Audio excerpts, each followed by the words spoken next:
Hello everyone, कैसे हैं आप सब। So guys, today we learn how to check PNL statement in Zerodha. कैसे हम लोग अपना profit and loss statement check कर सकते हैं जीरोधा में। चलिए स्टार्ट करते हैं। बेसिकली हमें क्या करना होता है, जैसे कि प्रीवियस वीडियो में मैंने आपको बताया था कैसे हम लोग जीरोधा अकाउंट में ट्रेड कर सकते हैं, कैसे हम लोग शेयर्स बाई या सेल कर सकते हैं। आज हम जानेंगे कि कैसे हम लोग अपना पीएनएल स्टेटमेंट चेक कर सकते हैं, जो भी हमने ट्रेड लिया है उस पर कितनी हमारे टैक्सेस चार्जेस कटे हैं, वो सारी चीज़ें हम लोग कैसे चेक कर सकते हैं वो देखते हैं। और दूसरी चीज़, वीडियो के एंड पे मैं आपको बताऊंगा कि कैसे हम लोग जीरोधा से ही अपने म्यूचुअल फंड इन्वेस्टमेंट भी स्टार्ट कर सकते हैं। तो प्लीज़ आप इस वीडियो को एंड तक ज़रूर देखिएगा। तो स्टार्ट करते हैं। बेसिकली हमें वेब ब्राउज़र पे अगर हमें अपनी पीएनएल स्टेटमेंट देखनी है, अगर हम मोबाइल ऐप यूज़ नहीं कर रहे हैं, वेब पे यूज़ कर रहे हैं, तो बेसिकली हमारे जहाँ पर यूज़र आईडी होती है वहाँ पर हमें क्लिक करना होता है। वहाँ पर बहुत सारे ऑप्शन ओपन होते हैं, तो हमें उस पर कंसोल पे जाना होता है। कंसोल पे हम क्लिक करते हैं तो हमारे सामने एक विंडो ओपन होती है जिस पे हमारे dashboard, portfolio, reports, fund, account सारी चीज़ें हमें शो करती है। बेसिकली डैशबोर्ड का मैं एक ओवरव्यू दूँ तो उसमें इक्विटी होता है, अकाउंट वैल्यू दी जाती है, जैसे कितना कैश हमारे पास पड़ा हुआ है, कितनी हमारी पोजीशंस में लगा हुआ है, सारे का टोटल एक अकाउंट वैल्यू वहाँ पर शो करती है। और सेकेंडली हम पोर्टफोलियो शो होता है, उसके बारे में भी मैं आपको बताऊंगा। बेसिकली हमें चेक करना है कि हम पीएनएल रिपोर्ट कैसे चेक कर सकते हैं।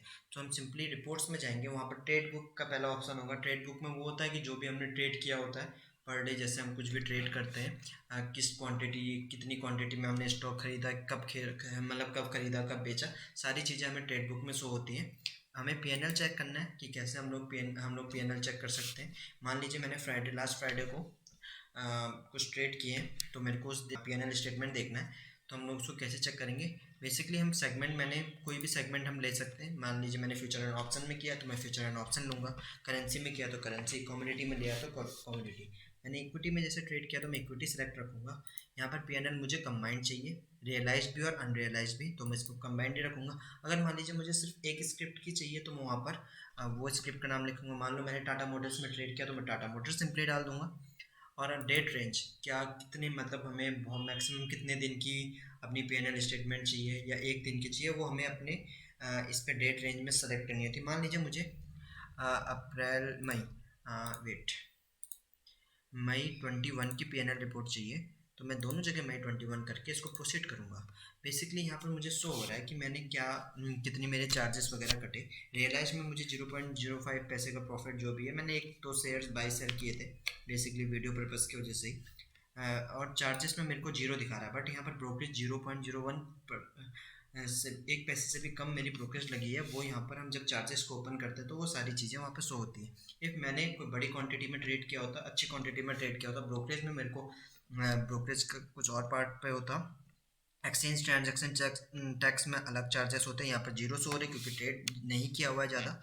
सिक्योरिटी ट्रांजैक्शन टैक्स में वो दिखता, सेंट्रल जीएसटी, इंटीग्रेटेड जीएसटी, सारी चीज़ें यहाँ पे शो हो रही होती है। तो अभी सारी चीज़ें ब्लैंक है, तो इसलिए यहाँ पर कुछ भी शो नहीं हो रहा है। और नेट रियलाइज, जो भी मुझे प्रॉफिट हो रहा है या हुआ मुझे उस दिन, और जो मुझे रियलाइज मतलब मेरे पोर्टफोलियो में लॉस चल रहा है, वो इतना है। तो सारी चीज़ें मुझे यहाँ पर शो हो रही हैं। और हम थोड़ा सा नीचे स्क्रॉल करेंगे तो वहाँ पर मुझे ये भी शो होगा कि मैंने किस क्वांटिटी में बाई किया, किस क्वांटिटी में सेल किया, क्या किया, वो सारी चीज़ें मुझे यहाँ पर शो करने लगेंगी।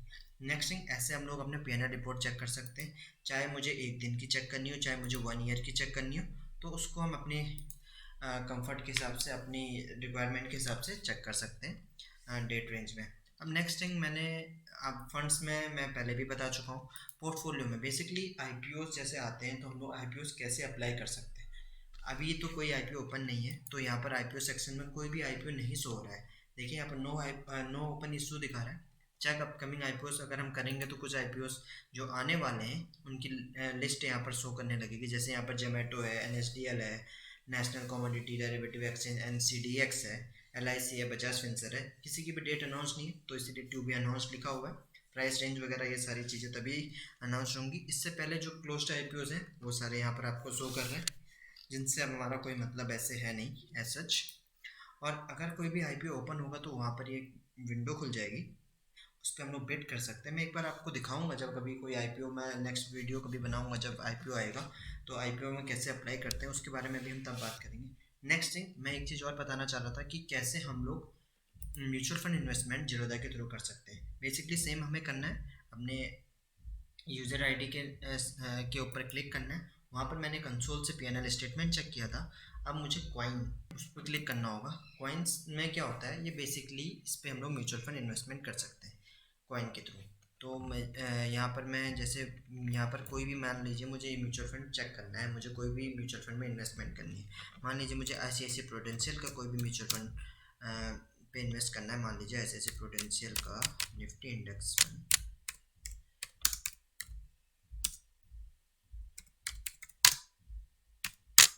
हाँ, ICICI प्रूडेंशियल का निफ्टी इंडेक्स फंड मुझे चेक करना था। यहाँ पर मुझे NAV शो हो रही है। सिंपली मैंने यहाँ पर सर्च ऑप्शन में सर्च कर लिया। यहाँ पर मुझे NAV शो हो रही है, जो इस फंड की NAV चल रही है 152.547। ये इस फंड की NAV है, जिसको हम लोग NAV को नेट एसेट वैल्यू बोलते हैं।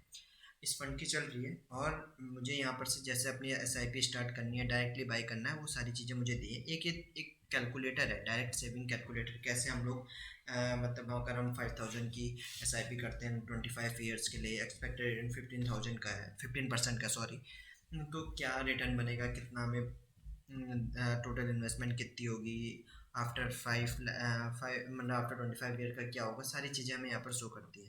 एक्सपेंस रेशियो दिखा रखा है डायरेक्ट म्यूचुअल फंड बाई करने में और रेगुलर म्यूचुअल फंड बाई करने में कितना डिफरेंस है। सारी चीज़ें इसमें 0.10% लगता है, इसमें 0.45% लगता है। बेसिकली मान लीजिए मुझे ये इस पर इन्वेस्टमेंट करना है, तो मैं क्या करूँगा, बाई डायरेक्ट में जाऊँगा। तो मिनिमम इन्वेस्टमेंट 100 रुपीज़ से हम ये वाला फंड स्टार्ट कर सकते हैं। इस पर लिखा हुआ है कि 100 रुपीज़ मिनिमम इस फंड को स्टार्ट करने के लिए हमें चाहिए होगा। सिंपली हम बाई कर सकते हैं। आप कोई भी अगर आपको इन्वेस्टमेंट करना हो तो आप अपने फाइनेंशियल एडवाइज़र से प्लीज़ जान लें। ये वीडियो सिर्फ एजुकेशनल पर्पज़ के लिए मैं बता रहा हूँ कि हम लोग कैसे कैसे चीज़ें कर सकते हैं। इसमें मेरी कोई भी राय नहीं है कि आप इन्वेस्टमेंट करें। तो आप अपने फाइनेंशियल एडवाइज़र के बारे से बात कर लें कि उसको क्या, आपको किस पे इन्वेस्ट करना चाहिए, क्या करना चाहिए। बेसिकली ये वीडियो सिर्फ आपको बताने के लिए है कि कैसे हम लोग जीरोधा में काम कर सकते हैं। अगर आप सबको ये वीडियो अच्छी लगी हो, प्लीज़ इस वीडियो को लाइक करें, अपने दोस्तों के साथ, अपने फैमिली मेम्बर्स के साथ शेयर करें और मेरे चैनल को सब्सक्राइब करें। और प्लीज़ कमेंट बॉक्स में ये भी बताएं आपको किस तरीके की आगे वीडियो चाहिए और मुझे क्या नया करना चाहिए। Thank you so much.